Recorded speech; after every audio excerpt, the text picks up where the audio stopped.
He wakes up in a fountain right in front of the Magic Academy. Before he can even figure out how he got there, a group of bullies catches his attention. They laugh, admiring how well he serves as a punching bag. He tries to ask who they are, but that only annoys their leader. The guy grabs Leon by the hair and drags him deeper into the fountain. That's when Leon understands what's going on. He uses his water magic and blasts the bullies away. The main bully can't understand how this loser suddenly became so strong. When Leon steps out of the fountain, his presence alone terrifies them, and they run away in fear. Well, it couldn't be any other way. After all, the strongest archmage in history just ended up in a student's body.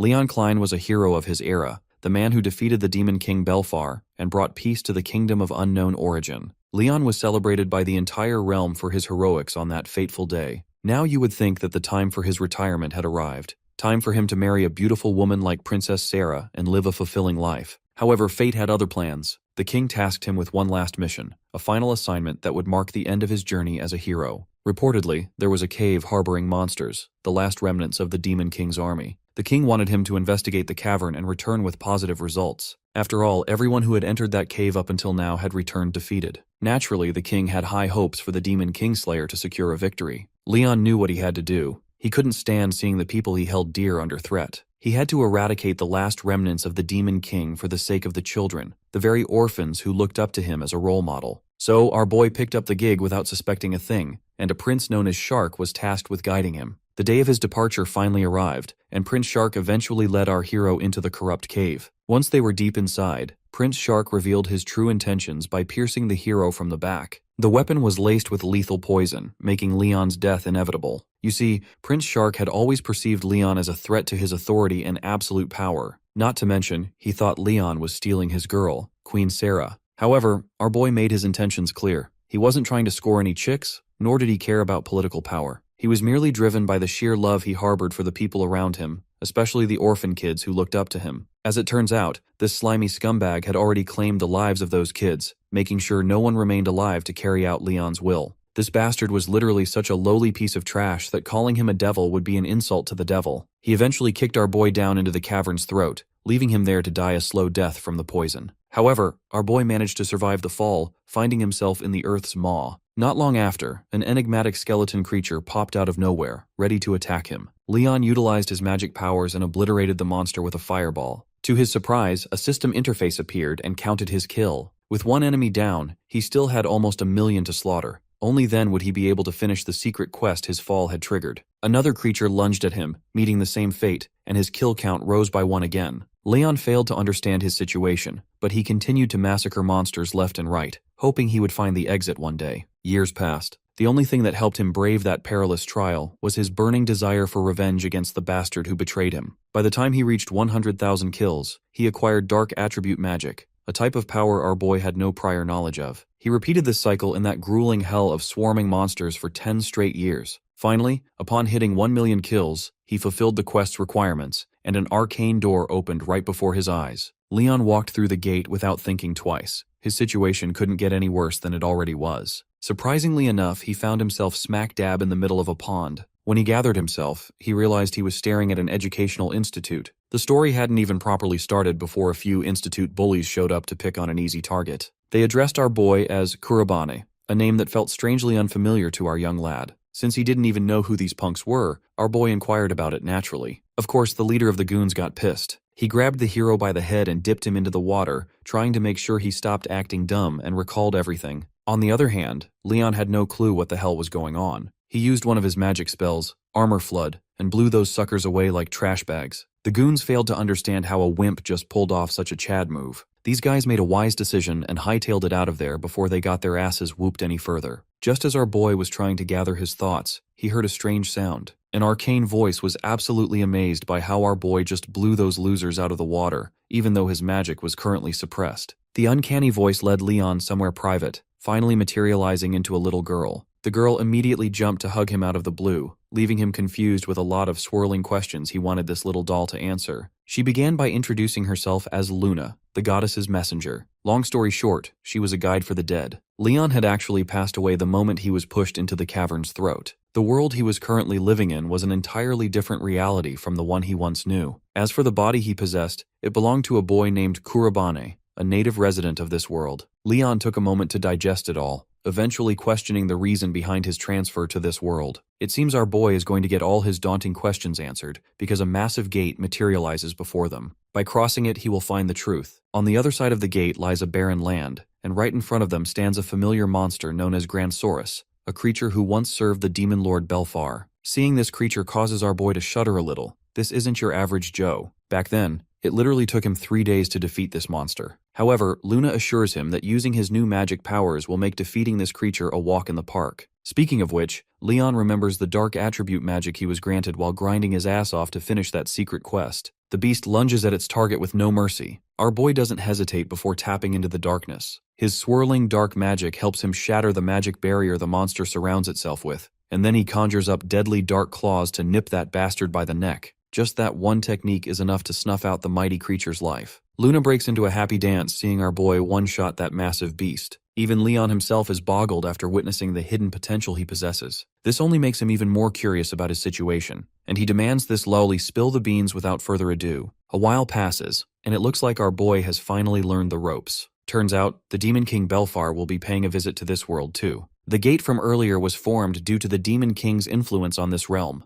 If they leave that gate unchecked, the world might plunge into destruction with the appearance of the monsters. This is why the goddess specifically handpicked him, to keep a check and balance in this world. As he ponders his situation further, he notices a familiar crest marked on a fluttering flag. It doesn't take our boy long to figure out where he saw this crest last time. It belongs to the same bastard who pushed him to his death. If this crest is here, it means that Shark has crossed into this world as well. The burning desire for revenge causes his clenched fists to shake uncontrollably, so much so that even Luna notices it. But she can't dwell on it any further and vanishes into thin air, fearing exposure. Someone is coming, and that someone is a female student who wishes to talk to our boy. She sensed a gate appearing right around the area and wants to inquire about it. Before Leon can respond, Luna telepathically insists he conceal the information she seeks and act obtuse. The boy does as he is told, leaving the girl questioning whether what she sensed was actually a false alarm. She then turns her attention toward our boy, recognizing him as the same student involved with the goons earlier. For all the inconvenience he had to bear due to those delinquents, she sincerely apologizes. However, our boy assures her to straighten up, since it isn't something she should be apologizing for. For one thing, this girl is very upright and well-mannered. Anyhow, the girl decides to be on her way since what she sensed appears to be a total false alarm. Once she is gone, Luna pops right back up, glazing over that charming lady who has the exceptional senses to sniff out the presence of a gate. Luna believes that this girl is a potential candidate for a love interest, just like in any typical school novel. Night descends, and our boy finally makes his way to his dorm room, only to find curses and insults plastered all across his door. The student body responsible for this heinous yet low-level crime is already standing around the corridor, snickering like a bunch of cowardly hyenas. Nonetheless, Leon prefers to avoid these people who are beneath him and proceeds to get into his room. Inside, Luna launches a full-blown tirade when he settles in, furious that those guys dared to write such low-level stuff. My guy isn't really bothered by it and prefers to discuss more urgent matters. He wants to learn a little about this institute. That crest he noticed on the flag is the same one Prince Shark wore. Perhaps Shark also crossed into this world along with the Demon King. Sadly enough, Luna doesn't have the details he wants. She is just as clueless about this world. Although she has been peeking into this reality to guide our boy, she hasn't noticed the prince at all. This leaves our boy no choice but to investigate and explore the secrets of this world himself. With the shining sun marking the beginning of the next day, our boy gets ready for his first day at the academy. After tidying up his hair and donning his uniform, he walks through the crowd of students, making his way toward his department. He is attracting way too much attention, with all eyes glued in his direction. After all, my guy's attitude and the aura he exudes totally command the room, and he deserves every bit of it. In the few classes he takes, he learns a few fundamental things about this world. A few years ago, mysterious spaces called gates started appearing all around the globe. Simultaneously, people who could use magic also emerged. In order to combat this situation, people who possessed innate magical talent started raiding these gates, farming valuable items and minerals along the way. These raiders were dubbed Seekers. With the increasing number of magic users wanting to become Seekers, the need for institutes to nurture these talents arose. Thus, this sacred Imperial Academy came into existence. It is a safe haven for those who aspire to become Seekers. Do you recall that girl who came after our boy looking for a gate? Yup, that girl is this academy's student council president. Her name is Izumiya Makoto. She is currently impressing everyone out on the school fields with her exceptional magic talent, and our boy watches her from the class window. After class, as he walks through the corridor, he comes across the same thugs he dealt with yesterday. By the way, our boy's name in this world is Kurobana-kun. the one with the ugliest face, who is also the leader of these goons, steps forward, wanting our boy to run an errand for them. But my guy, being the Chad he is, gets on the bastard's nerves with a sharp yet simple jab. The thug loses his patience, especially since he already wants to relieve the pent-up frustration caused by yesterday's humiliation. As fate would have it, Izumiya arrives at that perfect moment, witnessing this unfair bastard about to unleash a lethal magic spell at his victim. She yells a warning at the thug to freeze, but her warning comes all too late. The bastard ends up unleashing his spell. Our boy doesn't sit around idly either. He taps into his dark attribute magic and gobbles up that piece of stone the bastard conjures. Literally, that giant boulder vanishes into thin air, leaving the bastard's jaw hitting the floor. My guy doesn't stop aura farming there. He just walks past this chump without a care in the world, ignoring the council president as well. After classes, Kurobane returns to his dormitory, only to find a threat note from that same scumbag, demanding our boy meet him in the training grounds. Luna suggests he simply overlook this idiot. Kurobane, however, is willing to give this guy what he is asking for. This will also act as a step toward diminishing the hindrances in his path. Hearing this, Luna gets fired up,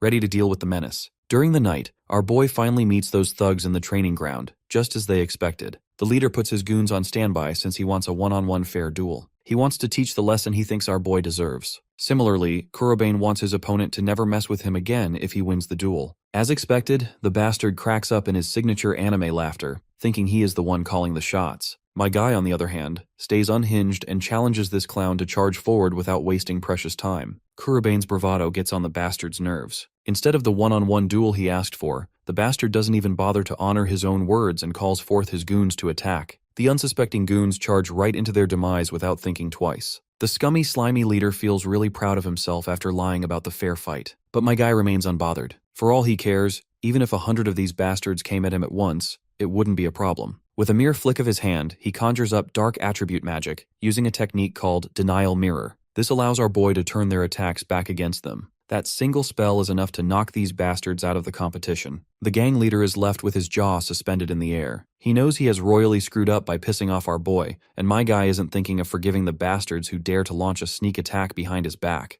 The leader has no clue what kind of mess he has gotten himself into. You see, in this world, magic is categorized into 4 attributes: wind, water, fire, and earth. The kind of magic our boy wields doesn't fall into any of those categories. The bully is having a mental breakdown over how the once useless Kurobane is wielding such unheard-of magic. The bastard realizes too late that he has only screwed himself further by calling Kurobane useless in that critical moment. Our boy is absolutely livid, and he isn't going to let a scumbag walk the face of the earth until he changes his shitty attitude. The goon thinks his pesky fire magic can save him, but he is proven wrong soon enough when my guy knocks him out cold with the help of his dark arts. Kurobane doesn't just put this guy to sleep, he makes sure to suck up all the mana this bastard possesses, a one-of-a-kind ability only a dark attribute magic wielder possesses. Kurobane hopes this will be enough of a lesson for the guy to realize he mustn't bite off more than he can chew. Suddenly the entire place falls into chaos, with urgent sirens blaring to evacuate the area. A gate has appeared within the academy grounds, and the students are told to flee since the threat level is category red, supposedly the highest danger level. Within the dormitory building, students are in utter chaos, scrambling to evacuate, while the council president is there to make sure no student is left behind. A senior is also there to help, urging Izumiya to leave the place as per the headmaster's orders. She too is prohibited from engaging a red category threat. If anyone becomes a casualty in an attempt to battle the gate, the academy will have to bear the responsibility. However, the girl has her own reasons to step in. Not long ago, when a category red gate appeared, the neighboring residents suffered huge damages, and she refuses to let history repeat itself. Not to mention, the only reason this academy exists is to nurture talent that can combat these gates. That's precisely why she intends to take on that gate herself. Meanwhile, monsters have started to pour out of the gate already, with students running away, scared shitless. One even tries to use his earth magic to scare off a following beast, but the creature chews the stone with its jaws and lunges at the student. Luckily, the goddess of the school arrives and takes down multiple beasts at once, saving that student from getting a nibble taken out of his ass. She instructs the student to seek the assistance of his fellow students and evacuate far away.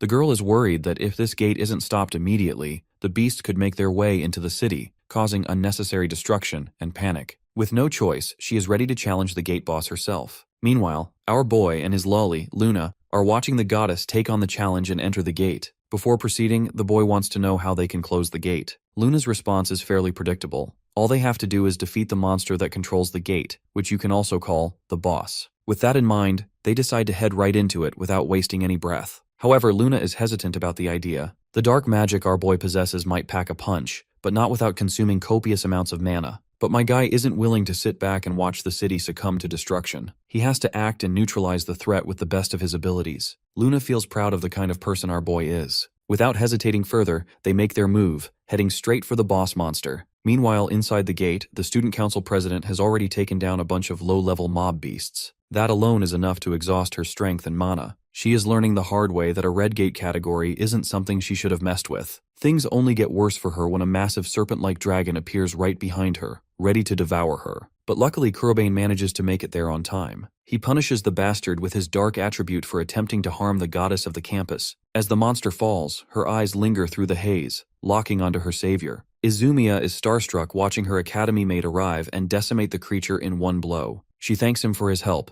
while Luna is just happy that they saved her in time. Kurobane is glad that Izumiya is in one piece, and yes, the one piece is real. The part that's bothering her the most is the kind of magic he used just now, causing her to even wonder what kind of guy he really is. Instead of focusing on that, our nonchalant king emphasizes that they should first close the gate, reminding her that she came here for that mission in the first place. Izumiya suddenly remembers her real goal and agrees with the idea of finishing things up first. Though, in the back of her head, she just can't seem to pass off Kurobane Ren as an ordinary student. That's because this dude placed dead last during the mock battles conducted at the academy, which means bro had the shittiest grades imaginable. But all of a sudden, he's out here moving like Prime Mike Tyson, especially when he uses that strange magic type. Anyway, they get their feet moving to clear the gate and look for the boss monster. On the way, they're confronted by a bunch of monsters, to which Izumiya activates her aqua prison spell, caging most of them in a vortex of blue, spiraling them in a floating water sphere. Even Luna admits that this student president is impressively strong for her caliber, which is something that our boy likes as Izumiya is fitting for the top evaluated candidate of the Imperial Academy. Suddenly the ground erupts before them, as a titanic golem with a sculpted physique tries to smash them.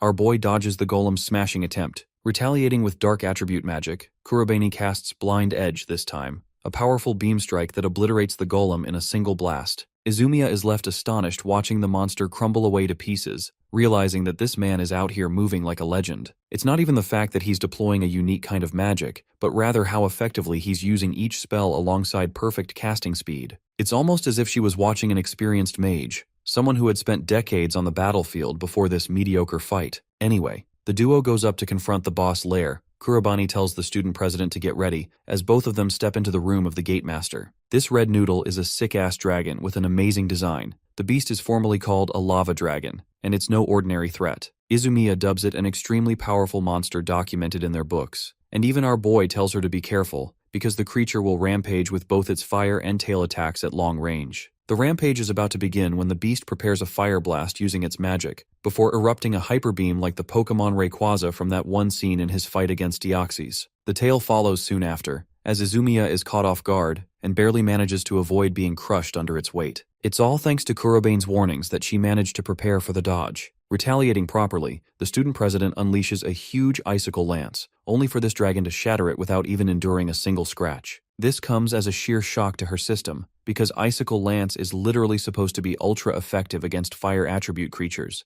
but this lava dragon's sheer heat melted it before it even reached him. The fight's not finished, and Kurobane's ready to kick things up a notch. He lets loose with the spell Deadly Claw, summoning claws of dark magic from the ground to hit the dragon from every direction. At this moment, the lava dragon chooses to use its wings and quickly escape the encounter instead of getting impaled. Luna thinks that this coward monster is cheating, but it's a valid strategy when the monster literally has wings to fly with. Izumiya wasn't expecting things to swing in this direction and asked for directions on their next strategy, prompting our boy to request her to use magic other than her ice ability. The student president assures him that she has access to other forms of magic, which is perfect, because Kurobane instructs her to slow down the creature using such types of magic. Izumiya understands her role here and trusts our boy's plan to work out. Following this, she immediately taps into wind magic, casting a storm of green before releasing a proper aerial blast. This attack is extremely effective against the flying-type Pokemon, monster. The lava dragon faces difficulty resisting the pull of the wind, forcing it to stop in one place.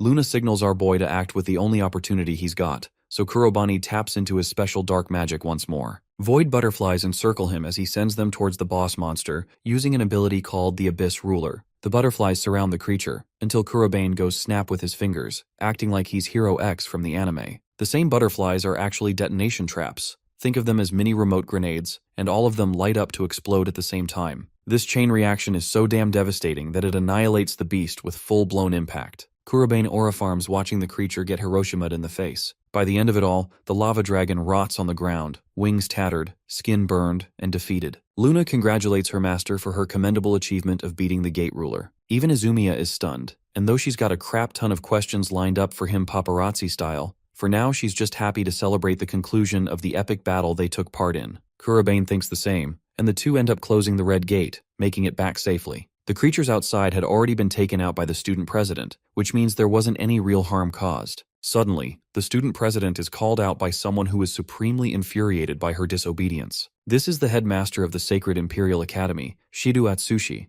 and he wants answers for why she rebelled against his order and ventured inside the gate. Our boy immediately hits up his local Google search, also known as Luna, to ask about this random dude. Shido Atsushi is a flaunting headmaster of the academy, with an institution that collects and hones mages, and because of it, he's acquired Andrew Tate levels of wealth. This gets our boy into thinking mode, because if this dude is genuinely the headmaster of the academy, then he must share at least some sort of connection to Prince Shark. At the same time, it's far too early for an assumption for now. Izumiya confronts the headmaster with an immediate apology, highlighting how she couldn't just watch people be threatened by the danger. But the stubborn headmaster cuts her off, condescending her for acting mighty just because she felt exercising her sense of justice. He hits her with the big old what-if question, asking what would have happened if the situation went south. Coming to her rescue, our boy humbly argues that the headmaster could at least use some words of encouragement for the student president's valiant actions. Shido demands to know who this new kid is, reminding him that he's got no place to interfere in their conversation. But the student president defends our boy back, emphasizing that this same outsider is the reason she managed to close the highest difficulty gate.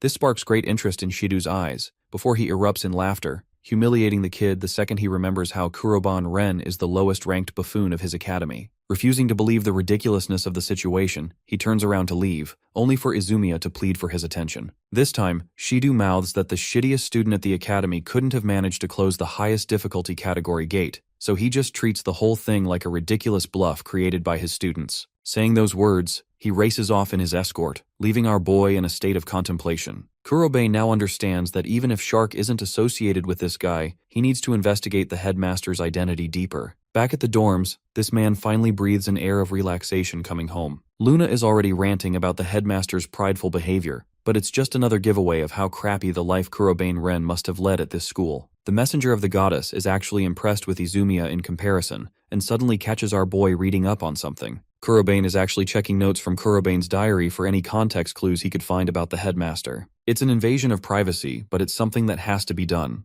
The day when our boy Leon invaded Kurobane's body, he already realized that this kid had found himself at the edge of life, as if he had given up on living. Let's start reading the journal. The bullied boy was at his limits. He had aspired to become a seeker, just to string together money for his baby sister's medical fees. But unfortunately, he despaired at the realization that he had zero talent for magic. This one weakness became his life's legacy, as people treated him like dog shit, left him notes, terrorizing him during class, and after class, knocked him out harder than Anthony Joshua did with Jake Paul. Each day became a literal hell, and the boy couldn't escape the cycle of torture. The boy's final words were how frustrating his life became. He even wept in his final piece of writing, his tears etched in the note. Reading all of this, Luna realizes that Kurobane is truly shaken. He stares at the moon, declaring that he's got to serve justice for life that this poor boy endured. In his office, Shido is currently reading up our boy's file, finding it easy to dogpile him based on his report card for having the lowest evaluation. The headmaster thinks it's really impressive that this failure doesn't see how he could easily get expelled from the academy. In the next scene, we get a Snow Bunny's shower sequence. She's pondering about our boy, how Kurobane is supposed to be the lowest-ranked student. Nothing seems right, especially the recent changes, and she's about as certain about her assumption as she is about the roundness of her badonkadonks. Come the next day, our boy is requested to share a private conversation from the vice president, Naruse Shuya. This nerd takes them for a one-on-one talk, recalling what happened yesterday with the president and Izumiya. The vice president questions our boy's intentions, wanting to know if the student was interested in acquiring as much loot as possible inside the gate. He knows by Izumiya's account that he helped her, but he also thinks that's just a cover she made up to defend him. Naruse berates him for trying to play the hero and creating issues for the student president. Even Luna is pissed off with Four Eyes over here speaking like he graduated from the University of Yapology. Anyway, Kurobane clarifies that he helped block the gate. Naruse snickers, reminding the kid that he never even won a single mock battle during school tests. He can clearly see that these are just a bunch of lies, refusing to believe in a single word. At this time Izumiya came up. She was actually looking for our boy for a talk. Now that she's here, Naruse closes up the discussion, ordering them to let the student council handle things next time.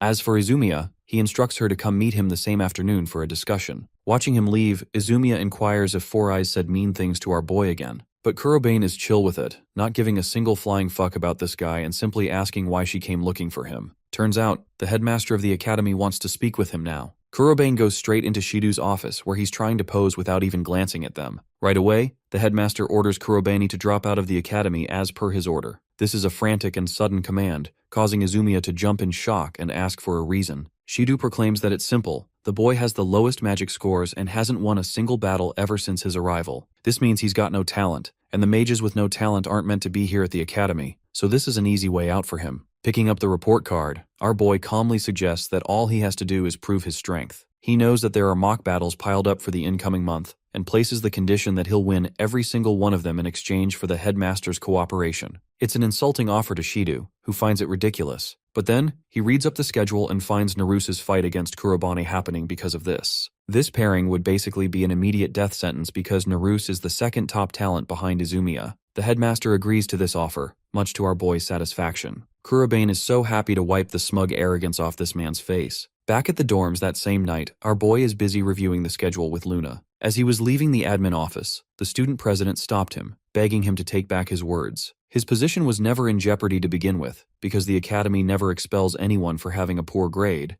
It's just that the headmaster has a personal hate boner against this guy. The problem with losing mock battles is that he'll inevitably suffer being expelled now. Despite knowing about his skills, she thinks it's far too dangerous a challenge for him to take on Naruse. At that point, Kurobane just looked at her and thanked her for worrying, but really, he doesn't feel bothered about the condition at all. Plus, he's made his decision already, with the goal of proving all his haters wrong. Pondering those words now, Luna thinks that it's perfectly fine if Kurobane basically stopped attending the academy. But our boy believes that it's better for him to remain in the academy to personally monitor Prince Shark's activities. After all, he strongly suspects a connection between the headmaster and the prince. He even brings up a personal wild theory that Prince Shark is spiritually possessing the headmaster's body. However, Luna shut that theory instantly, revealing that she has the ability to sense beings from the other world, so she'd be able to tell if it was the case. With that option closed, Kurobane's current strategy is to keep closing incoming gates, and at the same time chasing his two targets, the Demon King Belfar and Prince Shark. Strangely, the tiny messenger pouts at his words, causing him to ask what's wrong. She was just thinking about how heavy a burden the great wizard Kurobane has to deal with,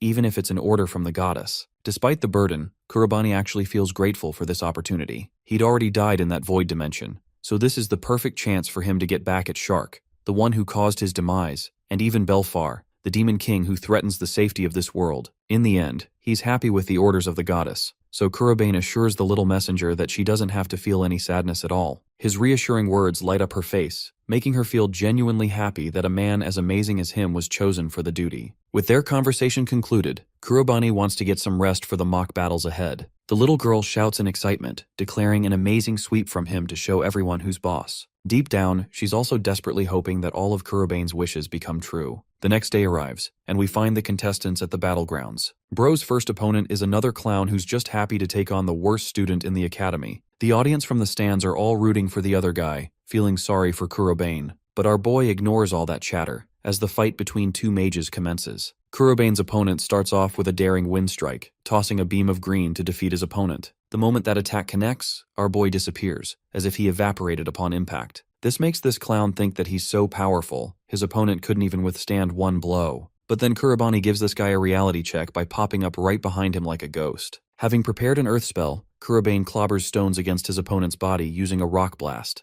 By the end of that spell, Bro's wasted in the Yamcha pose, pinning our boy as the victor of the first match. This overwhelming victory stuns the spectators. All of them are gossiping about the academy's worst student beating someone far better than him. Izumiya looks like a proud girlfriend, while Naruse looks like a pissed hater. Luna points out how this man doesn't even need to use dark attribute magic to take out these amateurs. That's the great thing about the wizard of the other dimension. She's thrilled to watch him run a city-wide fade against these weaklings. The slaughter continues with Kurobane destroying one guy after another using the same spells, some even straight up surrendering against him. His spree of victories are shocking enough to give the headmaster a heart attack. Bro can't fathom how the dumbest kid at the academy is now in a winning streak. For a second, he genuinely starts thinking if this kid actually closed the red gate, before gaslighting himself again into believing otherwise. Naruse knocks at his door and sees the headmaster, who requested a personal meeting with him. Shido explains that Naruse is obviously going to be fighting the underdog here in the mock battles. But during this fight, Shido orders the vice student president to use his absolute top strength, reminding him not to become careless for even a second. Interestingly, Naruse already has plans for his opponent. In all of Kurobane's battles that he observed, he could only see earth magic be used. Even with that level of skill, Naruse argues that he's far superior to him in terms of skill, which pleases the headmaster greatly. Bro's so happy to hear actual confirmation, concluding their discussion. On his way out, Naruse puddles up in his thoughts, knowing how the headmaster is being cautious, as if there was something genuinely worrisome about his upcoming opponent. Regardless, this dude's got too much ego and believes there's no way he's gonna lose this fight. We lean into another victory for our boy. By this point, everyone's glazing him, the very definition of turning your haters into your fans. People are wondering what the hell happened to him, while Kurobane understands that he's doing well. Izumiya gives him some water and reminds him that he simply requires a final push before attaining total freedom. Meanwhile, Four Eyes lingers by overhearing their discussion. At last, the announcer finally gets to the main dish of the event, the mock battle between Kurobane and the Vice President Naruse. Both fighters step up to glare each other down, and the shit talk begins with Naruse advising his opponent not to get cocky after his recent victories. Our boy manhandles this virgin by playing it cool, expressing that he's only interested in winning. Naruse thinks he's on that Aizen energy and can't lose because he's seen everything, but our boy foretells the future of his victory set in stone. Four Eyes commends his courage, vowing to make his opponent regret such a decision. The scene is tense and everyone's eyes are glued in as the final fight begins. Four Eyes' confidence is actually creating holes in his thoughts, because the idea of a bottom ranker wiping the floor with other students is mind-boggling to him. He's starting to wonder if Kurobane intentionally planned all of this from the beginning, to collect a winning streak by hiding his real powers. Whatever 4,000 IQ strategy his opponent cooked, Naruse is hell-bent on destroying it. He starts off with the activation of high-ranking wind magic, casting a bow and arrow for a lighting shot spell. Upon the release of his bow, he storms 3 thunderous arrows blitzing towards Kurobane's direction. Responding appropriately, our boy plants his hand to the ground, summoning a giant clay wall for the perfect defense. The sheer size of that thing astonishes his opponent, as even his high-ranking spell just simply bounced right back from the wall, causing no damage. The wall melts, and so does Naruse's confidence,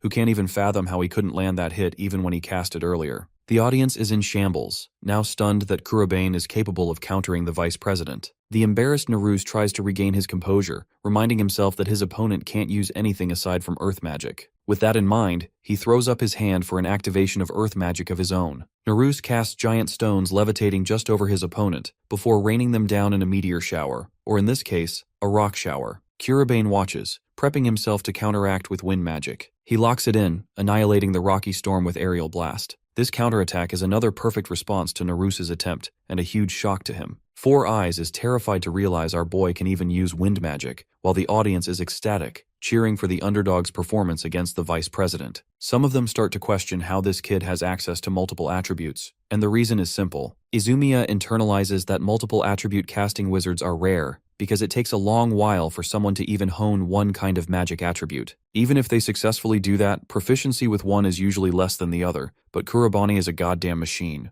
Bro is literally out here perfectly casting dual elements. Naruse blurts out his frustration. He didn't calculate our boy's usage of another element. Kurobane's fed up and directly asks why this scumbag likes looking down on people, a response that appears incomprehensible to Naruse. Our boy goes off, highlighting how the vice president assumes things quickly, has a shit ton of arrogance, and even recklessness. The only thing good about this guy is his magical prowess, but his personality is worse than that of a wet tissue paper. This humble reality check stuns the vice president, who takes it the opposite way and thinks that our boy is intentionally trash-talking him. He goes off on this speech on how he only acknowledges the strong, and the only person that fits that category is Izumiya herself. He's tried his best to become worthy of standing shoulder to shoulder with her. That's why he's got such arrogance to assume that the weakest student isn't a match for him. Fueled with anger, Naruse casts a special water spell, another high-rank attribute magic. The audience knows that this attribute is supposed to be Four Eyes' best one to date. Declaring it the end of the road for his opponent, Naruse shoots off the water spell, successfully entrapping Kurobane's leg in place. Then, a violent blue storm envelops his body. This mighty spell is called Cositis,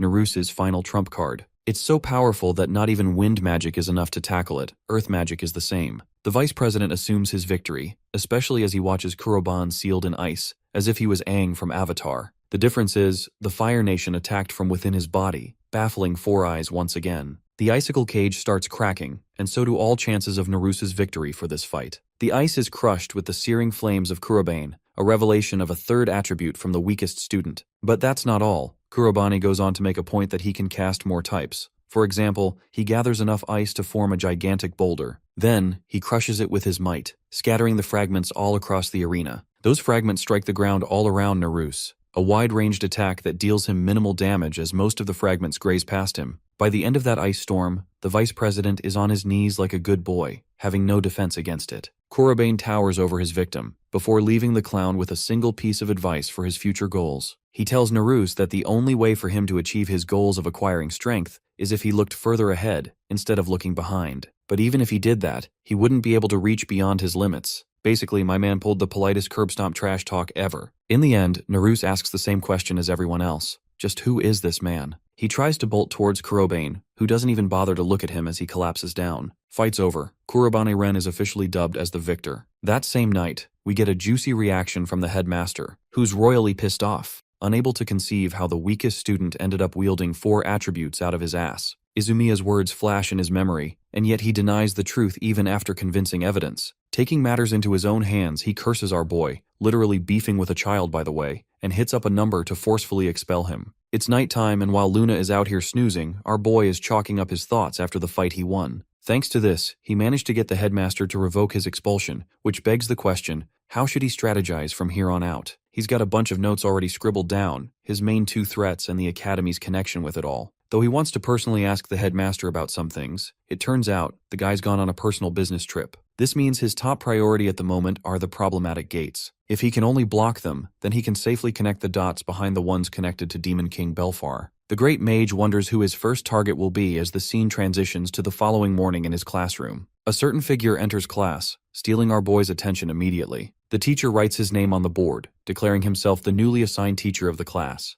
Hashiba understands that it's sudden news, but hopes the students will take great care of him. The girls are already simping for this guy, while our boy shares a look of suspicion, knowing something's up. During cafeteria break, the students discuss the epic mock battles. All of them are busy talking about Kurobane's exceptional performance, especially the way he dominated the Academy's second-best asset. Some of them are even beginning to wonder if that guy will be able to teach them magic. Izumiya comes around to sit across from our boy, and praises him for his exceptional performance at the mock battles. Kurobane accepts the warm compliment, while she glazes him further, and thanks him even more for fixing Narusa's behavior. Even though Four Eyes felt disgusted being patronized like that, he did end up agreeing with his opponent's words. Even then, Izumiya refuses to let the situation regarding the headmaster go free, especially the way he handled the expulsion matter. This makes Kurobane curious enough to ask about Shido's personality, questioning if he was always like this. Apparently Shido was a former seeker, so he was a good mage. But lately, people have started speculating about him possessing some nasty connections around him. That tracks with Kurobane's assumption, but suddenly, news erupts to inform an influx of gates on the rise. These gates have been popping everywhere, but also being shut down by competent heroes. Even then, people are told to remain on guard, and urged to not approach the surrounding gates,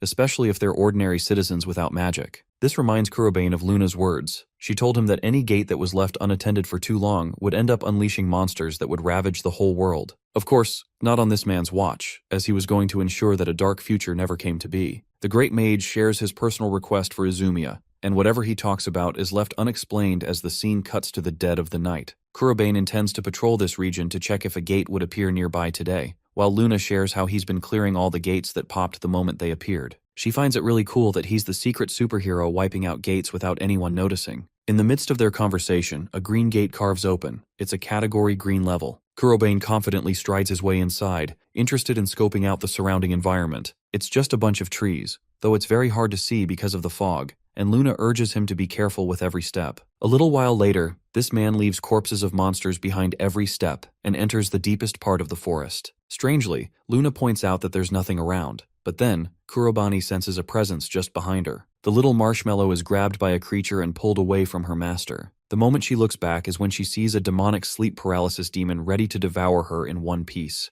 Luna screams, reminding the creature that she's not meant to be devoured and does her best to escape. Meanwhile, our boy instructs her just to stay still, proactively gesturing the use of dark attribute magic once more. Claws of purple erupt from the tree, jutting out in an effort to impale the gargoyle. The creature tries to escape, but a deadly claw ends up piercing him from every direction, turning the monster into a cheese slice. The hits are fatal, causing the monster to topple its way down to the ground. Luna dashes up to her master, thanking him for saving her life. She's crazily impressed with his fast magic deployment, fearing that she might have died there, but Kurobani explains that he actually ended up getting used to sudden ambushes in the depths of Hell region. That's why he's able to react swiftly without worry, further impressing the tiny floating marshmallow. The gate is cleared soon afterwards, as the mission for today is wrapped up. Kurobane's happy to have cleared this region of gates, and is about to head back, when suddenly, a bunch of earth spikes zoom towards him. He leaps away from their destination, avoiding each hit and focusing on the assailant who tried ambushing him just now. Kurobane locates this person looking down at him from atop a building.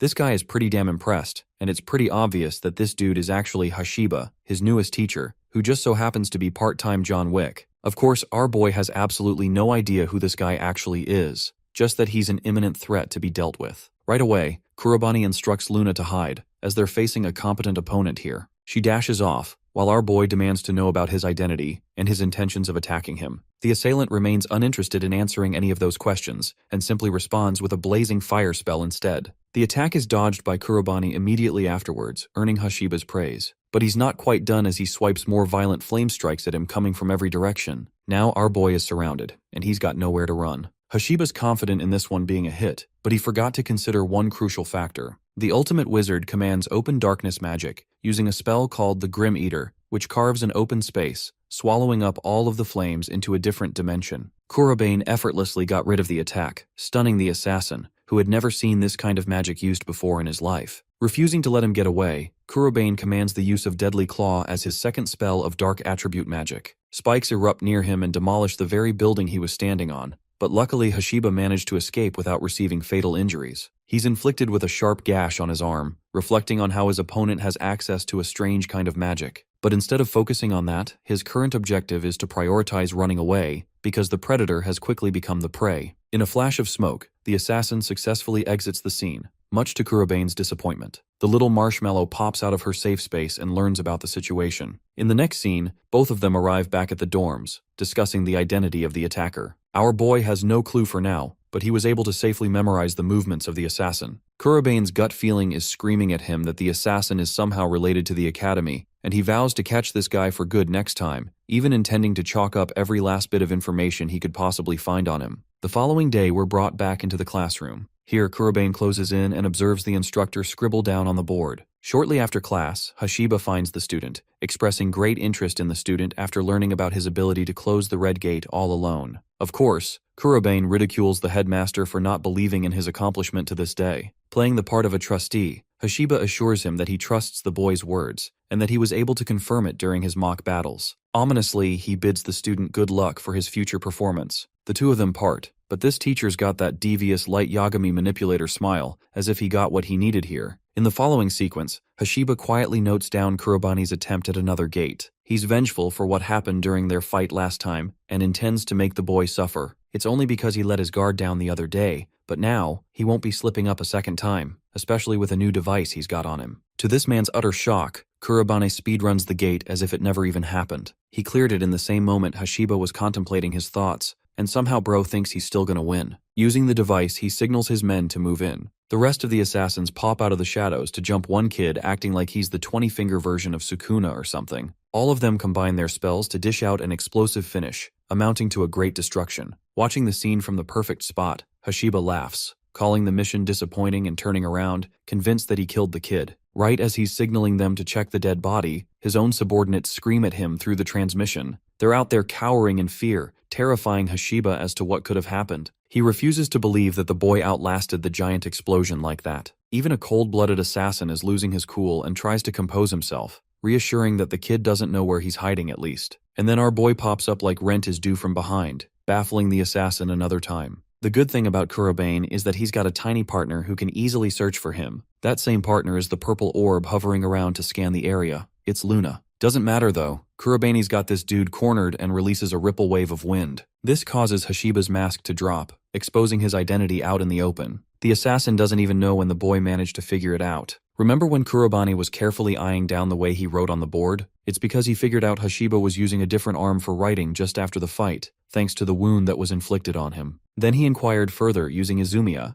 and discovered that the instructor happened to be a former seeker. That checked out with the flame spells the assassin used the other day, confirming his identity as all dots traced back to one person, Hashiba Kisuke. Taunting him, Kurobane questions if this man has recovered his lost resolve. He intends to make this guy talk for all the reasons he bothered attempting to assassinate a student. Hearing this, the maniacal assassin bursts out a laugh, praising the young boy for cornering him like that to the point of piecing together his identity. At the same time, he reminds the boy that he's merely a student, one who shouldn't act so cocky. Saying so, Bro carves up a literal supernova attack like he's on some Dragon Ball Z Frieza energy. The very surrounding is melting just because of the residual heat. Hashiba laughs, spelling the end of it all for the boy. This is his ultimate technique, the one he used to disintegrate thousands of powerful monsters, a trump card he doesn't use often. Declaring the end of his target, the assassin sends the fucking sun at his direction, while Kurobane appears to be mogging in the distance. The protagonist is actually well familiar with this spell, and suddenly, Hashiba's confidence cracked. He couldn't believe his eyes. The student had casted a version of his own fire attribute magic, a technique called the Crimson Blaze. Is it just me, or is this just Jogo versus Sukuna from the Shibuya arc? The two flame spells collide against each other in the old school beam clash, before detonating into a loud explosion, canceling the other out. Hashiba's trump card is negated, and it's a miracle to his eyes because he had just used the highest tier magic available in the fire attribute realm. But his assumption is actually wrong, as Kurobane puts it, in his eyes, that puny fireball is just an intermediate level magic. His patronizing tone pisses off the assassin. He's going absolutely ballistic and shouting at the boy. But Kurobane doesn't care, and calls out Hashiba for his mention of having killed 1,000 monsters. Flexing to the max,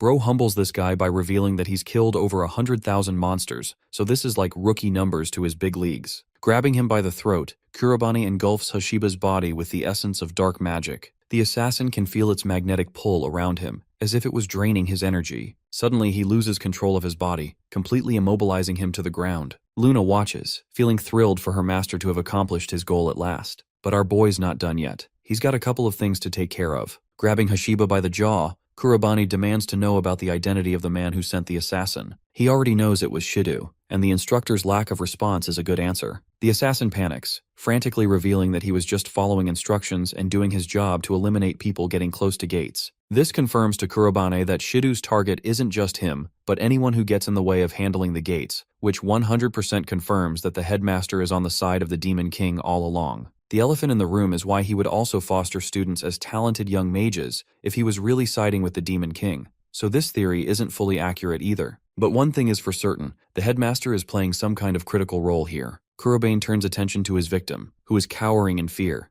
while our boy reflects that not even confronting Shido with this assassin will prove to be of any use in this situation. Instead, a while later, he just ties this dude up and puts him aside. At least with this move, the headmaster will be much more cautious in his pursuits without making any hasty decisions next time. That's exactly what Kurobane is looking for, as he goes off, declaring that he'll expose the real mastermind puppeteering the battlefield. In the next scene, Shido arrives at someone's estate. He bangs the door and finds his way upstairs, recalling how every time he comes here, it's always an eerie and uncomfortable environment. The headmaster knocks another door and is granted permission to enter inside. The first thing he does is bow down to his master, the real mastermind, someone who doesn't even look at this guy. The man simply demands to hear his report, to which Shido ends up explaining everything in a positive light. But when he is confronted about any obstacles or changes in their plan, Shido reveals his personal curiosity. He knows that a certain student has popped up in his academy with exceptional results that were never seen before. Then, this same kid happens to be capable of using all 4 distinguished elements of magic. Despite all those things, Shido expresses absolute confidence, sharing how he's already sent an assassin to take care of the kid and eliminate him. His master gets up, invoking interest to hear more about that story. It's something that stands out to him, as if he didn't consider this development. After learning about the student's sudden rise to overwhelming power, he believes that the kid has every right to pose as an obstacle in their plans. But the headmaster is still too confident about the assassin he sent after the kid, assuring success with that mission. However, this guy's not so confident, because if that was the case, then the assassin would have already reported mission success status by now. This stuns Shido, as he quickly grabs his phone, refusing to entertain the idea of a failure. The so-called assassin he sent after our boy is currently tied up and helpless. His phone rings in his pocket, but he can't even pick up the call. This is just one other convincing reason for Shido to believe that the kid must have outplayed even the assassin. His boss considers this as mission failure right away. While Shido garners frustration, he had a good impression of Kurobane Ren, but not this high. He's running out of options here, until his master recommends a perfectly plausible method. If they're dealing with an exceptionally talented mage, then all they have to do is force his friends to become bait for him. This kind of plan gets the scumbag headmaster really excited because he can vaguely tell what his master is pointing at. Shido catches a ring that his master throws at him, and though he thinks it's too early for this method, it's also true that they need data for the next stage of experimentation. The headmaster smirks a toothy grin, assuring mission success this time, as this is the very reason they even collected a crap ton of wizards in the first place. The leader is intrigued by the sudden development and looks forward to more interesting twists. He's in such a positive mood that he wonders if it's time to open a real black gate into this world. And keep in mind, the highest difficulty known gate right now is red. The very next day following this discussion, our boy is called to the office room with another weird announcement. Bro is stunned to hear Shido highlight his own mistake in assessing the student Kurobani's abilities, and even apologizes for all the rude behavior he imposed thus far. Shido understands that his attitude shift may seem a little off, but it's strictly because he's now aware of the kid's true potential, which is why he wants to treat our boy with proper respect. Coming up close, the headmaster shares information about the recent influx and rise of gate occurrences. For that reason, he wants our boy to cooperate with the student president Izumiya to help seal off as many gates as possible. Scoping out his words, Kurobane understands that their role is to monitor the areas where gate frequency is high. The headmaster is ecstatic that the kid catches on quickly and offers him a handshake, acting like he genuinely believes in him. Now, Kurobane is going along with the act, but he's not your average dense manhwa protagonist. He knows this lying pig is plotting something underneath, which is why our boy's got a plan of his own. That handshake just now, Kurobani tampered with his dark magic for a little something extra. After the meeting, he tells his strategy to Izumiya. Earlier he laid a trap, and then he goes on to drop the bombshell of Hashiba's assassination attempt on him based on the headmaster's orders. It's unclear whether the headmaster has pieced this part out yet, but Kurobani can easily see through Shido's real goals. That makes the student president wonder why he didn't just reject the guy's offer, because it doesn't make any sense. Unfortunately, Kurobane admits that they do need to take care of the gates, and that he's got a plan of his own to counteract things. The problem is, he's only thought of things for himself, so he's also planning on sealing the gates alone. Suddenly, Izumiya raises her voice, expressing her choice to attend too. She doesn't want to ignore reality just because it's dangerous, and wants to assist her friend whenever needed. Even Luna can see that this girl is stubbornly determined, so there's no point fighting her. Ultimately, our boy accepts and sets the evening hours for their mission. In the next scene, they're getting ready for the raid hunt. Walking around the area, they strangely don't sense any gate awakenings here. While they have free time, Kurobani directly asks her if she's afraid of the monsters lurking deep inside gates. Speaking the whole truth, even the student president admits that a part of her is terrified. But despite her fears, she has a duty to protect the innocent from the people who threaten them. That's the very reason she signed up to become a wizard in the first place. Her strong sense of justice is actually a clear reflection of the great wizard's past image. Those were the exact words this man spoke before his journey to kill the Demon King. Dropping the cool girl persona, Izumiya blushes and warmly tells Leon that she'll always have the strength to fight as long as she's standing by his side. Her Riz game is unfortunately cock-blocked by the appearance of a violent gate reaction. This kind of crackling dark energy stuns even our boy. Both of the mages are too startled to even react, as the gate uses dark vines to trap Izumiya, forcing her inside the gate. Our boy is helpless to save the damsel in distress in time, as the black gate swallows her inside. Its sudden appearance was unanticipated by Kurobani, who is terrified by the severe pressure just exuding off the gate. There's no time for him to be afraid as his friend is in deep danger. The one operating the whole situation is the headmaster, who is watching the scene unfold on 8 different monitors. With this, he's created the perfect bait for Kurobani. The mastermind expected his plan to move swiftly to what he expected. The best thing about the Black Gate is that the creature inside is a beast of damning destruction, one who enjoys preying on mages with huge amounts of mana. This makes him wonder how the young boy will respond to such a terrifying gate. Kurobane is about to enter inside, but Luna comes around, begging him to reconsider his actions. This isn't a normal gate. It's far more dangerous than a red gate, and there's no telling what's lingering inside. Kurobane can already tell that the gate's appearance here of all places isn't a coincidence but a pre-planned situation. It's an event manipulated by the headmaster, luring them here, so that he could trap both of them inside the gate and finish them together. The risks are definitely there. Even Kurobani admits that it's a dangerous gate, but he can't just ignore it either. Luna shouts at the incoming monsters scattering out of the gate. These are giant red dragons that are just going to terrorize the outside world even if he goes inside. Luckily, a yellow bolt comes to his rescue, striking down the 3 dragons with each shot of lightning arrows. The monsters collapse on the ground, astonishing our boy, as Naruz makes his appearance known. He asks immediate updates from Kurobane, who ends up explaining everything. Naruz is most shocked to hear about the student president being trapped inside the Black Gate. Unfortunately, more monsters are pouring out of the gate like wildfire, and they need to quickly take them down. Kurobane wants to help, but Naruse insists that he can handle this all alone, allowing Kurobane to get things done inside the gate. It's a harsh strategy, but it's the one they've got best, so Kurobane dashes ahead and aims to get inside the gate. It pisses off the vice president that he's not worthy of rescue Izumiya, but the reality is,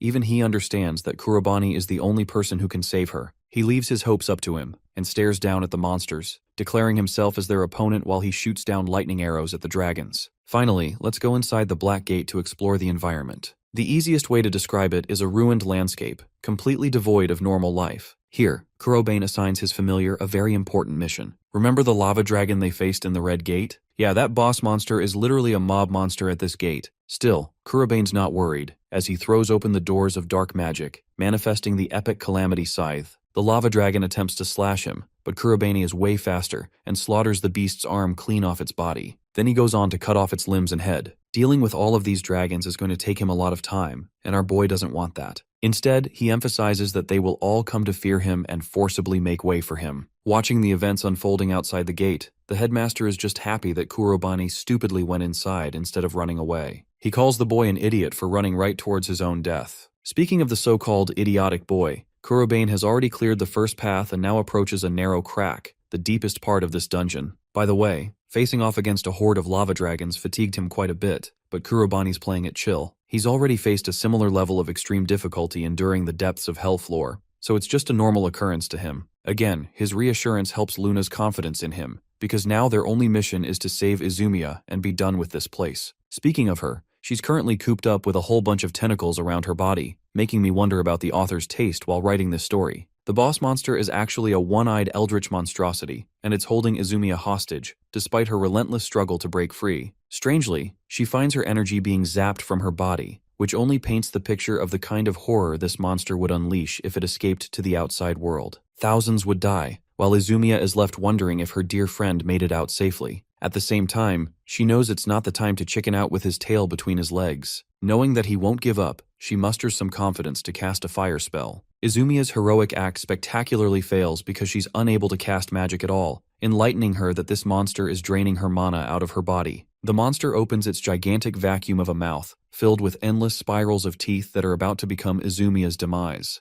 The student president braces for her ending, until she hears our boy zooming right in with his scythe, dicing off the creature's horny tentacles. The monster screams in agony, as Kurobane apologizes to her for arriving late. Her despair is now long gone, replaced with hope that her beloved protector has arrived. Cutting to the scheming headmaster, he proudly reports the situation of the gate and declares the end of Kurobane. His master wants these two powerful wizards to become food for his abomination. Kurobane faces his most powerful gate monster to date, while his wannabe girlfriend is out here cooped up in tentacles being way too chill for the situation she's in. Luna warns him to be wary of the mana-draining tentacles. It's an unusual kind of monster, unlike anything he's fought in this world or the last. Still, even if he's facing weird-looking shit, these hands are rated E for everyone and don't discriminate. The creature spams a tentacle at him, forcing our boy to evade. But while he's midair, he notices the huge crater left by even a single attack. This means getting hit even once guarantees Kurobane's death, so his best bet is to spam attacks on its main body fast. Activating dark attribute magic, he challenges the giant monster with dozens of large spikes of his own. Deadly Claw is at it again, and though Luna thinks this is enough to kill the boss, Kurobane sees this as a futile effort. The main body of the creature is still unharmed. Pulsing with raging ferocity,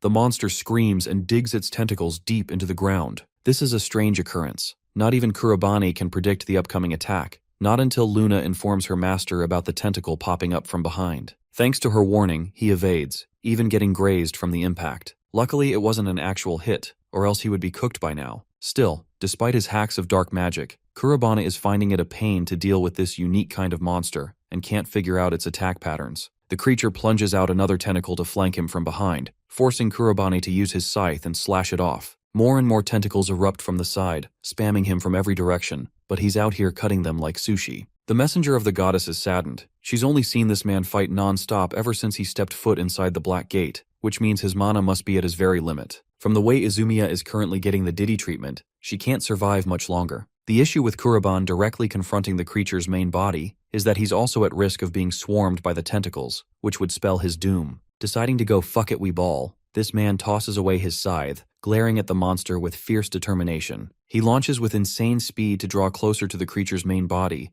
Izumiya helplessly and worriedly watches him, As predicted, the monster swarms him with numerous tentacle strikes. Countering them, he uses the spell Grim Eater from both hands to cast dimensional cracks that swallow all incoming tentacles. Then he runs up towards the main body using the same tentacles, forcing the monster to cover its main body to play defense. Kurabane's not going to let his only chance be screwed like that, so he taps into dark magic again, casting a dozen portals and firing off energy blasts, the spell known as Blind Edge. This cuts away all the defenses, leaving the main body completely vulnerable to attacks. Kurobane jumps up to confront its enormous eye, declaring the end of it all. As his final attack, he gathers every last bit of mana for the ultimate spell Lost Force, punching the monster's eye with a demolishing finish. This deals enough damage for the boss to erupt in pain, its tentacles purge into non-existence, even freeing Izumiya from their grasp. The fight is over as the student president falls from the sky. Her knight in shining armor rescues her safely. Kurobane checks on her condition, and though she can barely speak, she warmly smiles at him like she is about to become this man's wife. And now for the best part. The headmaster suddenly realizes that his ultimate master plan, the Black Gate itself, is now disappearing on its own. This is an unexpected change. There's no way Kurobane could have pulled off something of this caliber. No flipping way he could have actually defeated the Gatemaster of the Black Gate. Shido checks on the ring, knowing he must still have it. He quickly grabs it and wears it, having gathered all of the Infinity Stones required to wipe out exactly half the universe. Wait, shit, wrong story. But before this wannabe Thanos can do anything, our boy knocks on the door instead. Storming in as the embodiment of darkness, Kurobane calls out the headmaster for making a career-ending mistake by dragging Izumiya into their mess. He stands before the baffled headmaster, who questions how he even got here, as Kurobane positions himself as the eradicator of scum like him. Shido asks what Kurobane is doing over there, and our boy confesses that he actually uses a certain spell to place a mark on his body, which then allows him to teleport straight to the secret base. This irritates the principal because he suddenly remembers that the earlier shadowy figure on Kurobane's body could be the mark he is talking about, and deep down the Shido feels uneasy, because he has never heard of that kind of magic before. He brushes it off and assumes Kurobane is just some bratty teenager acting bold, but that thought shatters almost instantly. In the next moment, Kurobane takes control of the conversation and becomes the dominant one,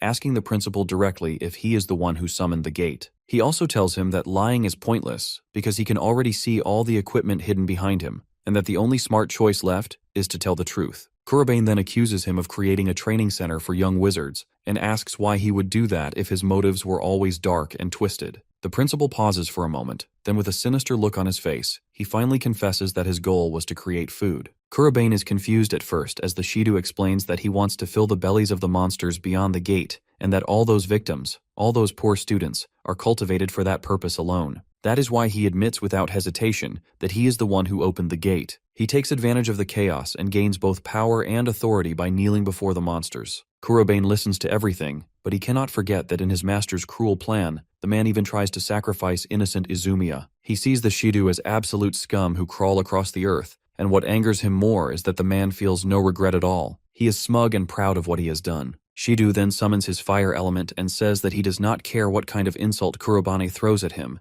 because in the end, the teenager is going to die. With that confidence, the villain hurls fireballs toward Kurobane, certain that this will end the fight, but Kurobane is far more powerful than the principal realizes. With a single flick of his hand, he creates a shield and wipes out every fireball in one clean motion. Shido is confused because the magic does not even come close to Kurobane, and instead vanishes completely before reaching him. Then he realizes that Kurobane is provoking him, openly telling him to come at him properly this time and show his real strength. The principal grows furious and thinks he needs to show this teenager what punishment truly looks like, and when he notices Kurobane's rough and battered appearance, he convinces himself that Kurobane is already beaten and that he now has the upper hand. He gathers his fire element once again and charges up another attack, threatening that this time it will erase Kurobane completely. But none of that happens, because just as the fireballs are about to strike, Kurobane uses his dark attribute Magic, Denial Mirror, and creates a force field around himself. The fireballs bounce back through the barrier and rush straight toward Shido, leaving him no time to escape as his own attack crashes into him. He screams in agony and collapses to the ground, coughing up thick smoke as his body trembles. He cannot believe that a student he once saw as incompetent can defeat him so easily. But when he looks up and sees the aura pouring out of Kurobane, he finally understands that he is not facing an ordinary person. The principal forces himself to stand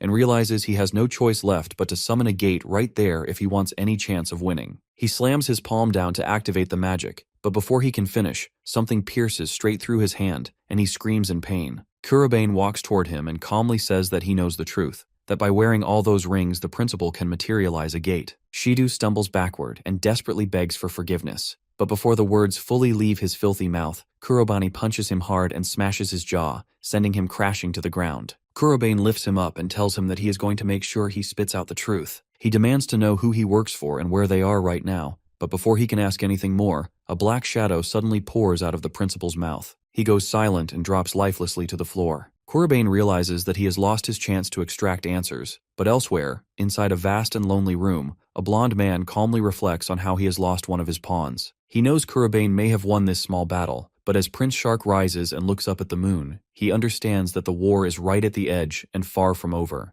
The next day, Kurobane meets Izumiya on the rooftop as he stares at the flag he despises so deeply. He explains what happened with Shido and how, when the man wakes up after the attack, he has lost all his memories. The authorities still take him into custody, but the truth remains unchanged. Gates continue to appear in other places, which means Shido was never the only one behind the conspiracy. This matches the exact theory Kurobane already believes in, and there is no doubt in his mind that Shark is involved somehow. A quiet voice echoes in his thoughts, warning him not to lower his guard because the war is drawing closer. Kurobane already knows this, and in silence he challenges Shark to bring his worst, because no matter what happens, he will find him and destroy him. A little while later, Kurobane is trying to get some sleep when memories from his past life come rushing back. He remembers defeating the Leon King and then returning to his orphanage as a victorious hero, promising the little boys and girls that he would teach them magic. He remembers how pleased he once was to work alongside Prince Shark, and how all of it ended in a brutal and deadly betrayal that led to the deaths of everyone he loved. The nightmare becomes too much for him to bear, and he jolts awake in panic. As he catches his breath, he notices the sunlight pouring in through the window, and realizes that it is already morning. He knows Shido is now dismissed after everything that happened, but he also knows the man was never acting alone. A deep sense of unease settles in his chest as he looks at the flag standing on top of the school, because he feels that Shark is still out there somewhere nearby. Kurobane believes Shark is waiting for him to make a move, and he quietly promises himself that when that moment comes, he will take his revenge no matter the cost. Later that day, everyone notices when a man wearing a bright red suit with striking blonde hair walks down the hallway. He is introduced as their new headmaster, and Kurobane recalls hearing that they would be getting one soon, though he never expected it to happen this quickly. Izumiya tells Kurobane that the new headmaster has requested a private meeting with him, and Kurobane immediately agrees, since he genuinely wants to know what kind of person this man is. He asks Izumiya if she and the new headmaster are already close. Izumiya explains that her family is quite wealthy and holds a high status, and that they know each other well. She says he is basically her uncle, someone who has looked after her since she was a child. He is Genis Coleman, an instructor for an organization that gathers only the best wizards from across the entire world. Kurobane understands what that implies and realizes the man must be extremely skilled. Izumiya adds that Genis has an impressive record of closing so many gates that they have lost count. Luna nudges Kurobane mentally and suggests that they should definitely meet him and judge his true personality in person. Kurobane agrees, thinking it is a good chance to connect with a powerful wizard,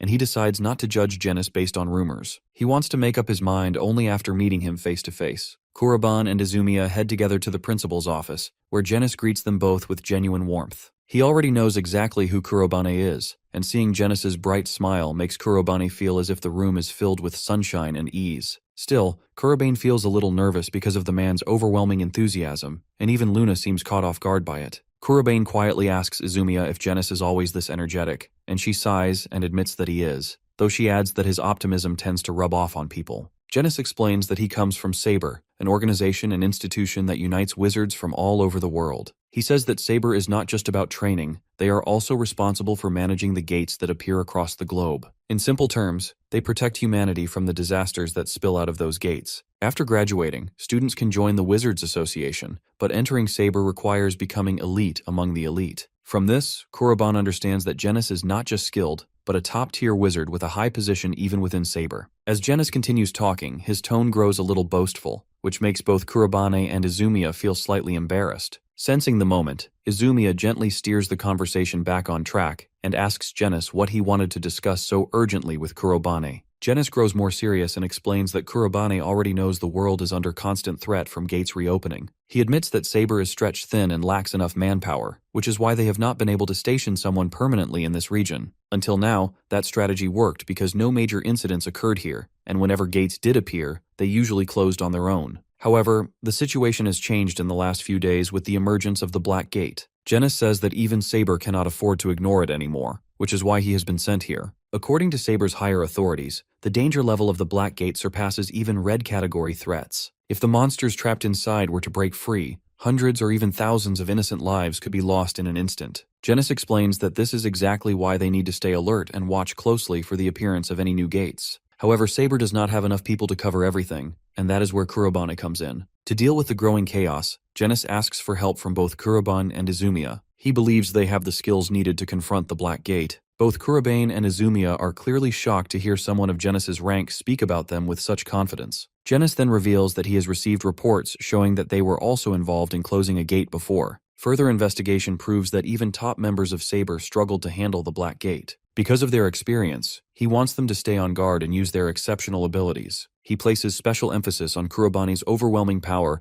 and says it is vital for defending the world from this threat. Kurobane immediately extends his hand and agrees, saying he would never turn down a chance to protect the world. Izumiya tries to step in and clarify that the one who truly conquered the Black Gate was someone else, but before she can finish, an urgent warning sounds. A report comes in announcing that a Category Red Gate has appeared near the school. Izumiya turns to Genis and asks what his plan is. Genis answers calmly and says this is the perfect opportunity to test both of their abilities. Izumiya once again cautions him not to take the situation lightly, clearly worried about the danger. Before she can say more, Kurobane cuts in and confidently says that they are ready for the challenge. With that, they accept the mission and prepare to leave, telling Genis that they will meet him and his team outside the gate. Before long, Kurobane and Izumiya arrive at the location of the gate, its presence heavy and unsettling in the air. Just as they prepare to move forward, someone suddenly calls out and says he will be joining them as well. Naruse steps forward and adjusts his glasses, smiling as he remarks that more people make a fight easier and more fun. Kurobane considers it for a moment and agrees that having extra help is a smart move. With their team now complete, they step toward the gate together. Each of them carries their own resolve and confidence, determined to conquer what lies ahead. They are ready to prove their strength and show everyone exactly what kind of powerful wizards they truly are. Luna feels quietly happy that Kurobane is finally clearing a gate with more than one person by his side. At the same time, Kurobane remembers what the headmaster told him earlier,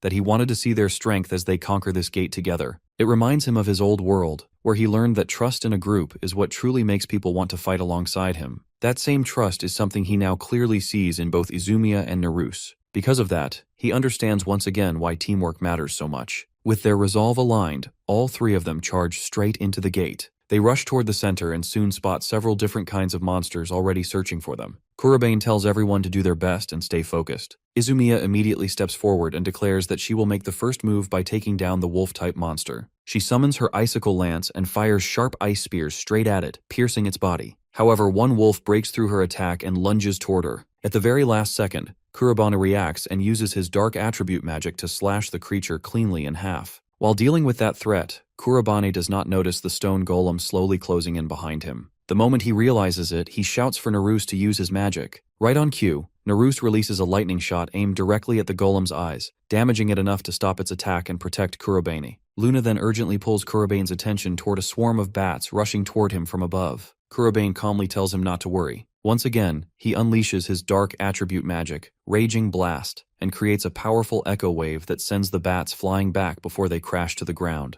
lifeless. Luna feels relieved and pleased as Kurobane finally exhales and lowers his guard. After the battle settles and the area grows quiet, Izumiya apologizes and says she became a liability and that the others had to watch out for her. Naruse also apologizes, admitting that his reaction was slower than it should have been. Kurobane immediately reassures them both and tells them they did well, especially since it was their first time facing so many monsters at once. Izumiya and Naruse feel slightly better, but curiosity quickly replaces their relief. Naruse asks what kind of magic Kurobane was using, because it was incredibly powerful and unlike anything he has ever seen before. He even asks if Izumiya already knew about it, but she admits that she does not, even though she has seen Kurobane use it several times. Kurobane realizes that if he wants to earn their full trust, he needs to be honest. He tells them the truth and explains that he uses dark attribute magic. He avoids going into deep detail, since they are still inside the gate and danger has not fully passed. He simply explains that it is a type of magic with properties and effects that none of the four known attributes possess. Naruse asks if Kurobane used it during the mock battle or if he was hiding it. Kurobane replies that he cannot freely use it in front of many people because he does not want his secret to spread. He then reminds them that their main focus right now is defeating the boss of this gate and with that, they move forward and continue their journey. As they walk, Izumiya quietly reflects on what she witnessed. From Kurobane's power, control, and precision, she can tell that he has trained relentlessly to reach this level. She wonders if there is a deeper reason why he pushes himself so hard. The thought lingers in her mind, and even though she feels shy admitting it, her curiosity about him continues to grow. Not long after, the three of them finally arrive and stand face to face with the boss monster waiting ahead. The creature waiting for them is a crystal dragon. In Kurobane's old world, it had a tough exterior, making it a real pain to fight.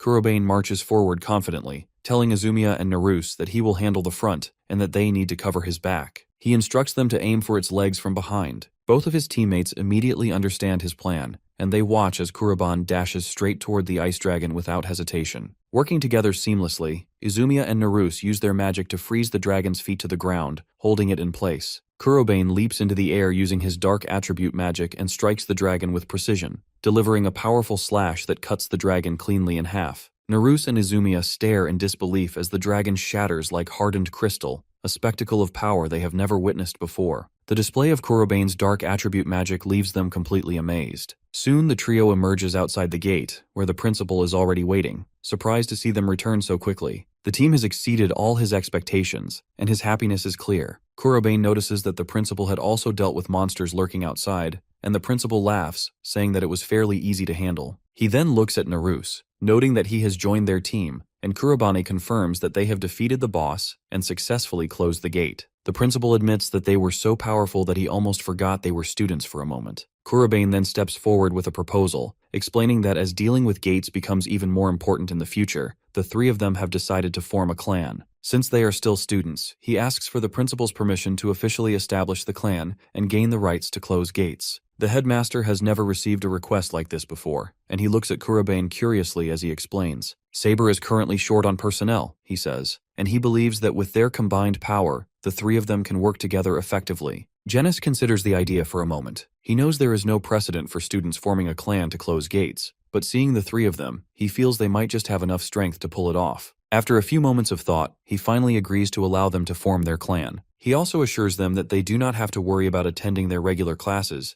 because with his authority, he will convert all their clan achievements into grades. Kurobane feels a surge of happiness at the result, glancing at Izumiya and Naruse to see that they share the same joy. For him, it feels like their plan is finally coming to life. Soon, they move into their new meeting room, and Kurobane places a tablet on the table. The screen lights up with a map filled with colorful markers. He explains that it shows the locations of previously opened gates and the times when he closed them. He wants to know if they can detect any pattern. Both Izumiya and Naruse are stunned, mostly focused on the fact that Kurobane handled such an enormous number of gates all by himself. Izumiya recalls hearing stories a few days ago about gates appearing at random places, only to close quickly without explanation. Now she realizes that Kurobane was behind it all. Naruse swallows in respect and admits that what Kurobane accomplished is both impressive and reckless. Luna agrees silently. Izumiya reminds Kurobane that now that they are part of the same clan, they should work together, and he should avoid making any more risky solo moves. Kurobane acknowledges his mistake and promises to work as a team from now on. Luna smiles, pleased to see Kurobane finally interacting and socializing well in this world. Naruse then raises a new concern. If so many gates are appearing, monsters may not be their only threat. The magic essence flowing from the gates could be just as dangerous. Kurobane ponders this seriously. Luna had warned him when he first arrived in this world that magic essence, while helpful in awakening some people's powers, is toxic to ordinary humans and can spread like a deadly plague.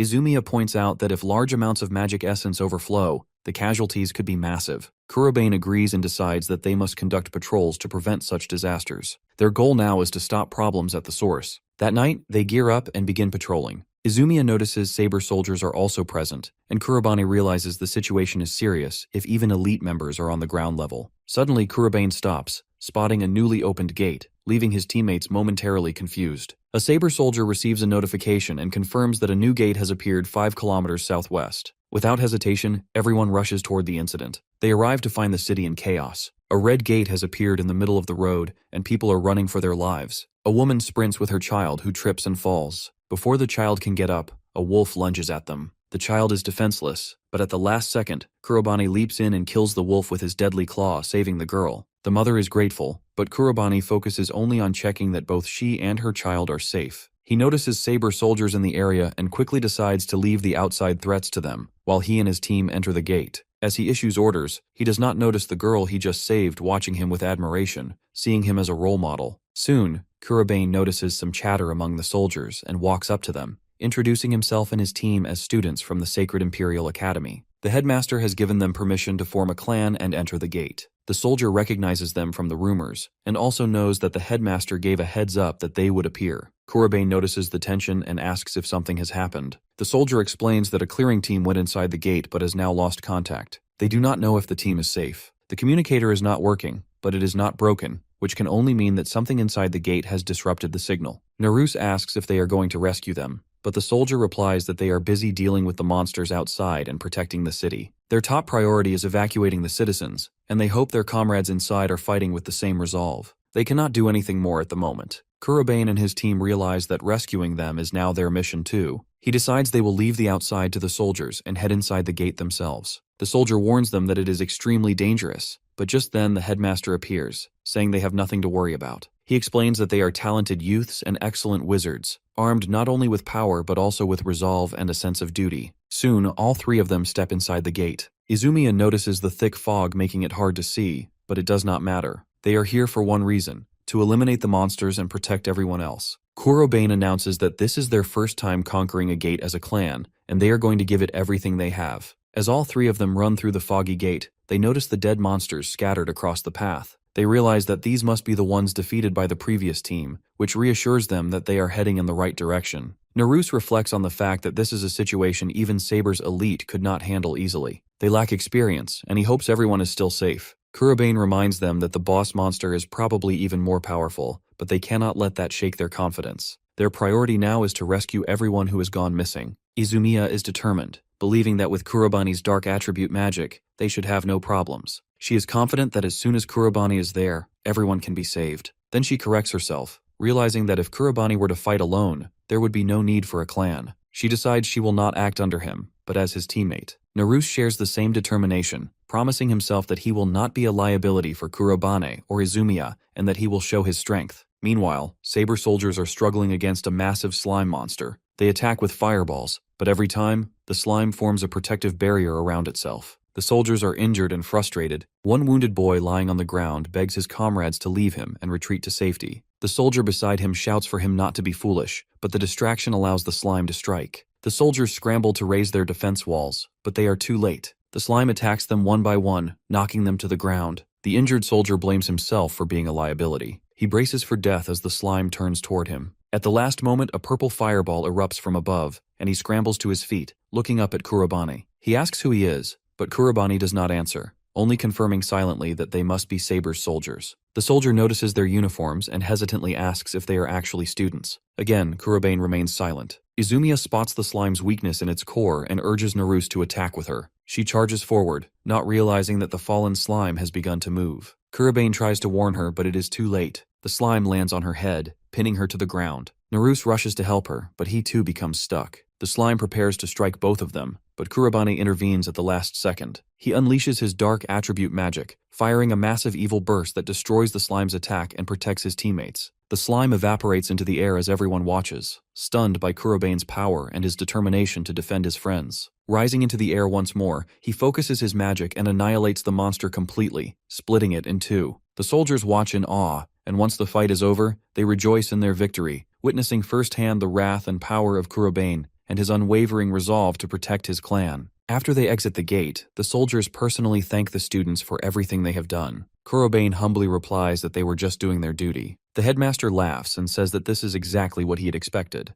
Their powers are exactly as he described to his fellow soldiers. He had always thought the three of them were already exceptional wizards. Even the soldier agrees and admits he feels ashamed for underestimating them because of their student status. He asks all the soldiers to salute them, and they do so without hesitation. Kurobane and his teammates feel deeply touched by the gesture, a swell of pride rising within them. When Kurobane returns, Luna greets him with a bright, beaming smile, proud of his achievement. Kurobane reminds her that keeping Saber's people safe is just as important, and Luna agrees. She also praises him for being invited to join Saber after graduation, which makes him feel a rare sense of bliss. Just then, a knock sounds at the door. Kurobane goes to open it and finds Izumiya standing there. She apologizes for disturbing him so late. Kurobane asks if everything is okay, and Izumiya, with a shy glance, asks if she can have a moment of private time with him. Izumiya sits on Kurobane's bed, and he can hardly believe that she is asking him to teach her magic. She confesses that she has felt powerless being the way she is, and she has wanted his help for a long time. Kurobane thinks for a moment,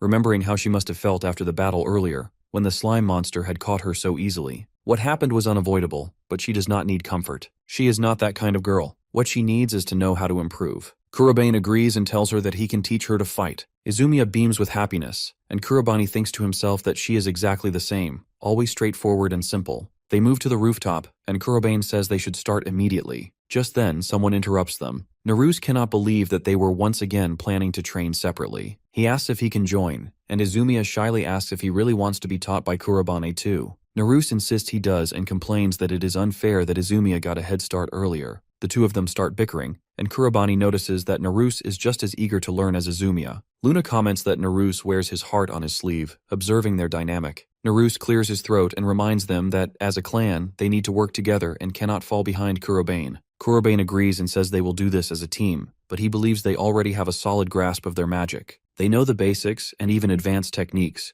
but they need to correct their habits. Kurobane gives an example in battle. Izumiya tends to charge ahead without thinking, and she realizes that he is right. He explains that when she hyper-focuses, she creates blind spots. Naruse, on the other hand, tends not to make predictions ahead of time. He asks what Kurobane means by that. Kurobane explains that the most important thing in battle is to prepare for the worst. For instance, when Izumiya faced the slime monster earlier, he should have predicted the monster would attack her when he charged to help, but he did not. Naruse realizes his mistake and admits he was flustered. Kurobane tells them that these are not mock school battles. Real combat has many variables, and they must adapt. Their first exercise is to widen their field of vision and get used to real combat. Kurobane summons a wolf using his shadow magic, identical to the one they fought before. He instructs them to dodge its attacks while firing their magic. Both agree, and the wolf charges at them. They fight, using all their skills. After some time, Naruse asks for a short break. Kurobane hands him a water bottle and notices that Izumiya is still going without resting. He comments on how hard both of them are working, impressed by their dedication. Naruse agrees, but the truth is that Izumiya has held back because of her position as well. Kurobane is confused as Naruse explains that Izumiya comes from a prestigious family that has produced many outstanding wizards. Her family fights on the front lines at the gates, often taking the vanguard in battle. Her strong sense of responsibility comes from them, and she wants to fight the monsters threatening the world and become one of the best. As Naruse talks, Kurobane realizes that her determination stems from a desire to protect others and live up to her family, carrying the burden to be just, even if she cannot surpass them. Naruse says that because of that, supporting her has not been easy, and he wants to become stronger so he can stand by her side. He apologizes for what happened in the previous battle because he has no intention of losing again. Kurobane smiles, seeing his fiery spirit, and the three of them continue training while their master watches with pride. Exactly 1 month later, all three charge into another battle. A giant is about to strike Kurobane. He instructs his teammates to focus on the main body. Izumiya and Naruse work together while Kurobane cuts off the giant's hands. The giant regenerates them, but he does not notice that Izumiya and Naruse are already in the air, preparing their next attack. Naruse fires a lightning shot, and Izumiya strikes with a precise blow. The combined attack creates a hole in the giant's chest, and it collapses dead to the ground. The trio fist bumps, celebrating their victory. Unbeknownst to them, a blond man watches from another location on his TV screen. He observes these young wizards closing gate after gate, and thinks that the world always calls for a savior in every era. He feels a sense of frustration that the experiment in front of him is nearing its end,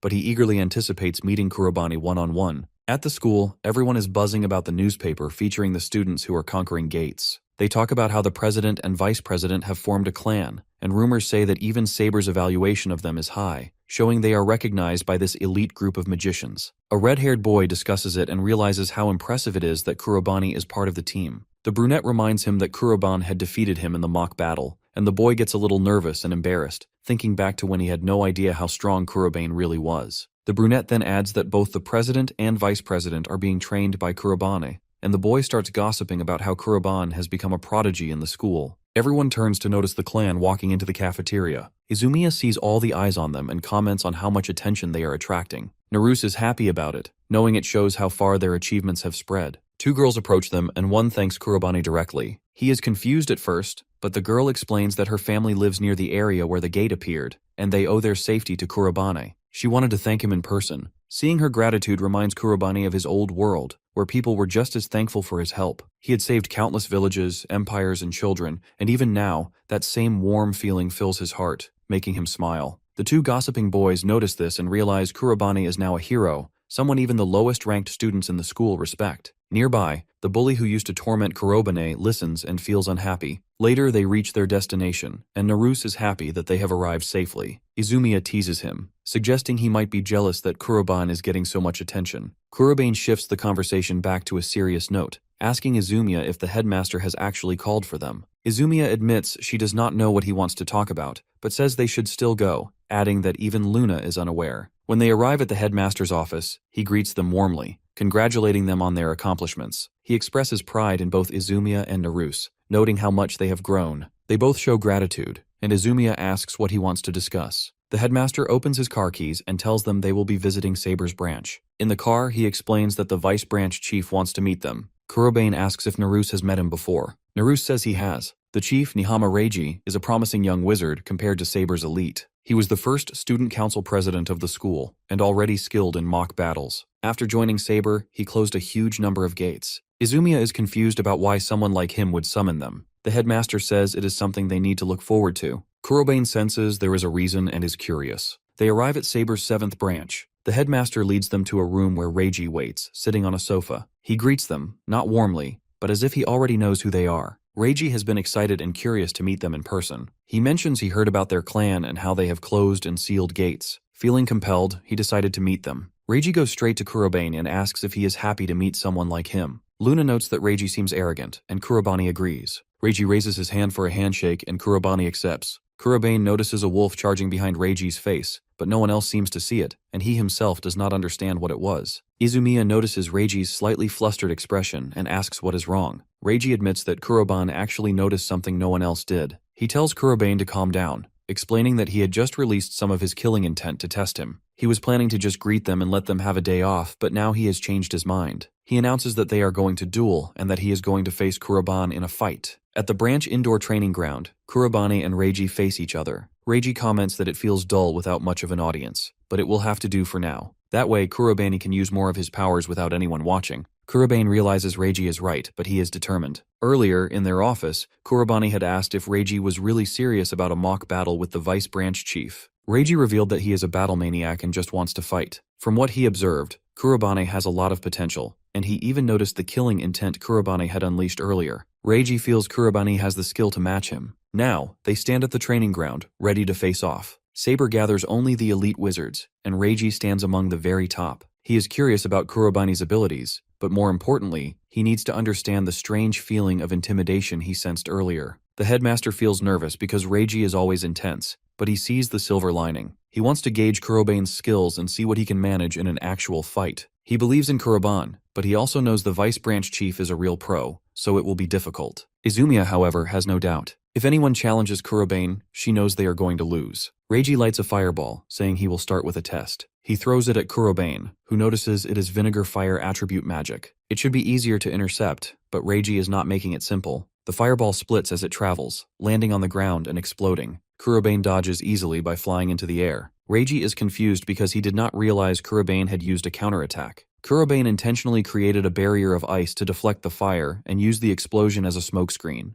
Kurobane grins, thinking this is going to be fun. Izumiya marvels at Kurobane's reaction time but wants to understand the fireball better. The headmaster explains that it is Kurobane's sent-out magic power splitting after launch, a difficult skill requiring precise control. Naruse suddenly realizes Kurobane used the same technique in the mock battle and feels a twinge of jealousy, seeing the difference in their levels. Reiji announces it is time for the final battle. He summons a storm cyclone rushing toward Kurobane. The firepower surpasses anything Kurobane faced in his old world. He knows he must escape, using high agility to bounce off the window and fly into the air, preparing to attack from a position of strength. Kurobane uses water attribute magic to strike, but Reiji dodges at the last moment. He does not want Kurobane to dodge freely mid-air, so he gathers stones around him and charges. Kurobane realizes Reiji is using earth magic to rush forward and uses a lightning spear to defend himself. The two clash, swords meeting in a one-on-one duel. Reiji applauds Kurobane for his performance so far, but he knows Kurobane still has a hidden card. Reiji wants to see the mysterious magic Kurobane is using and refuses to let him fight without revealing it. Kurobane realizes Reiji is practically daring him to show his full power. With a confident smirk, Kurobane ignites his shadowy dark attribute magic, unleashing his true strength.